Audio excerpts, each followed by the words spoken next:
Assalamualaikum warahmatullahi wabarakatuh. Perkenalkan, nama saya Muhammad Iwan Rahman dari Prodi Ilmu Administrasi Negara, Fakultas Ilmu Sosial, Universitas Negeri Padang. Di sini saya akan mewawancari salah satu narasumber mengenai tentang apa yang mereka ketahui tentang PKI. Baiklah, pertanyaan pertama, apa yang kakak ketahui tentang awal mula berdirinya PKI?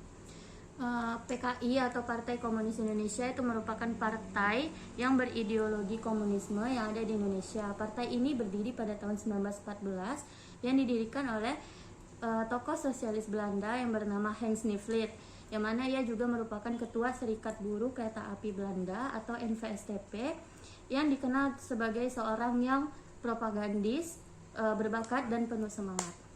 Pertanyaan kedua, kenapa yang dilakukan PKI disebut sebagai pengkhianatan? Karena pada tahun 1924 itu merupakan pertama kalinya PKI melakukan pengkhianatan kepada Indonesia atau yang pada saat itu dikenal sebagai Hindia Belanda. PKI ini sendiri berkembang dari sebuah organisasi yang beraliran radikal di Semarang pada tahun 1921. Nah, sejak saat itulah PKI melakukan kegiatan yang mengarah kepada kebohongan. Pertanyaan ketiga, apa argumen kakak tentang isu-isu bangkitnya PKI pada masa saat ini? Menurut saya itu setidaknya ada 3 argumen. Yang pertama itu merupakan faktor mobilisasi para pensiunan jenderal dan pendukungnya, yang mana mereka melakukan demo dan kampanye anti komunisme.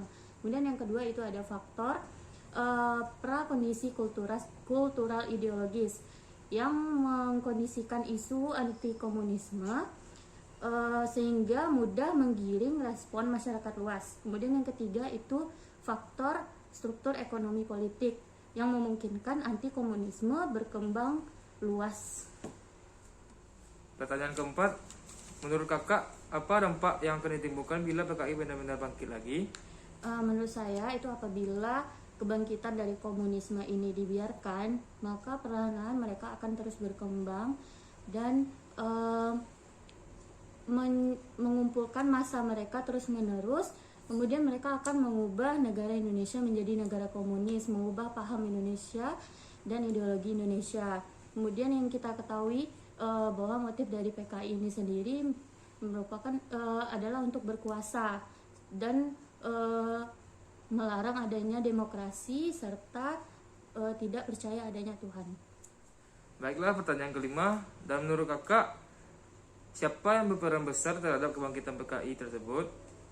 Baiklah, awal mula dari PKI ini merupakan organisasi ISDV atau organisasi yang didirikan oleh Hans Nivliet dan aktivis komunis Belanda lainnya. Nah, anggota dari ISDV ini sendiri pada awalnya itu hanya terdiri dari orang Belanda saja, namun lambat laun seiring berjalannya kegiatan dari organisasi ini semakin mempengaruhi kalangan pribumi untuk masuk ke dalam keanggotaan dari organisasi tersebut. Nah, tujuan PKI ini kita sudah tahu bahwa mereka bertujuan untuk mendirikan negara komunis di Indonesia dan mengganti pemerintahan yang berpaham kapitalis. Baiklah, terima kasih kepada kakak atas penyampaian argumennya tentang sejarah awal mulanya berdiri PKI. Itulah wawancara dari salah satu narasumber saya. Sekian, terima kasih. Wassalamualaikum warahmatullahi wabarakatuh.